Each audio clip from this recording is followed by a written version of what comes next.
নমস্কাৰ, আমি আজি নিৰ্বাচন হৈ যোৱা পিছত আজি শপত গ্ৰহণ অনুষ্ঠান আছিলে।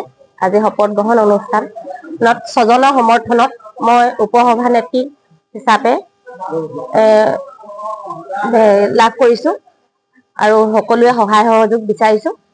আগন্তুক দিনত খনামুখ পঞ্চায়তৰ সৰ্বাংগীন উন্নতিৰ কাৰণে আৰু আমি ৰাইজৰ সহায় সহযোগিতা কামনা কৰি মই দায়িত্ব পালন কৰি যাম বুলি প্ৰতিশ্ৰুতিবদ্ধ। নাম শ্ৰী মানস শইকীয়া, শিৱসাগৰ জিলা গৌৰীসাগৰ উন্নয়ন খণ্ড অন্তৰ্গত 22 নং খনামুখ গাঁও পঞ্চায়ত অধীনৰ 2 নং ৱাৰ্ডৰ এইবাৰ জয়ী প্ৰাৰ্থী ৱাৰ্ড সদস্য। আজি বহুদিনৰ অপেক্ষাৰ মূৰত আমাৰ যিজন সভাপতি হ'ল এজন সমাজকৰ্মী, লগতে তেওঁ আমাৰ গোটেই অঞ্চললৈ কাম বিভিন্ন ধৰণে সহায় সহযোগিতা আগবঢ়ায়। তেওঁক আমি আজি সভাপতি হিচাপে নিৰ্বাচন কৰিবলৈ পাই অত্যন্ত সুখী হৈছোঁ আৰু তেওঁৰ নামটো মই প্ৰস্তাৱ কৰিছিলোঁ। আৰু আজি যে এজন আমাৰ এই খনামুখ অঞ্চলৰ সুদক্ষ লক্ষীন্দৰ গগৈ মানে সভাপতি হৈছে তাৰ বাবে আমি বহুত সুখী আৰু তেওঁ যাতে অনাগত দিনত এই খনামুখ অঞ্চললৈ সুনাম কঢ়িয়াই আনিব পাৰে তাৰ বাবে তেওঁক আমি প্ৰাৰ্থনা জনাইছোঁ।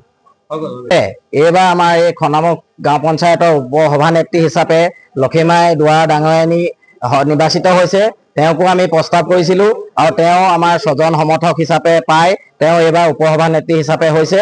আৰু আমি লক্ষীমাই দুৱাৰাণী ডাঙৰীয়াকো এটাই অনুৰোধ কৰিছোঁ যে যাতে 22 নং খনামুখ গাঁও পঞ্চায়ত অসমৰ ভিতৰত জিলিকাই তোলাই তেওঁলোকে যাতে সুকলমে কামবিলাক আগুৱাই নিব পাৰে, লগতে আমাৰ এই অঞ্চলৰ সুনাম কঢ়িয়াই আনিব পাৰে তাৰ বাবে আমি তেওঁলোকলৈও আশা ৰাখিলোঁ। খনামুখ গাঁও পঞ্চায়তৰ যি পঞ্চায়তৰ সভাপতি নিৰ্বাচনটো ইতিমধ্যে সুকলমে অনুষ্ঠিত হৈ গৈছে। আমি তেখেতক লৈ বহুত আশাবাদী। ভৱিষ্যত দিনত আমি খনামুখ গাঁও পঞ্চায়তে এখন আমাৰ অসমৰ ভিতৰতে এখন সুস্থ সবল গাঁও পঞ্চায়ত হিচাপে আমি যাতে গঢ় দিব পাৰোঁ তাৰ আশা কৰি আমি লক্ষীন্দৰ গগৈক ইতিমধ্যে আমি সভাপতি পদত নিযুক্ত কৰিছোঁ। ধন্যবাদ।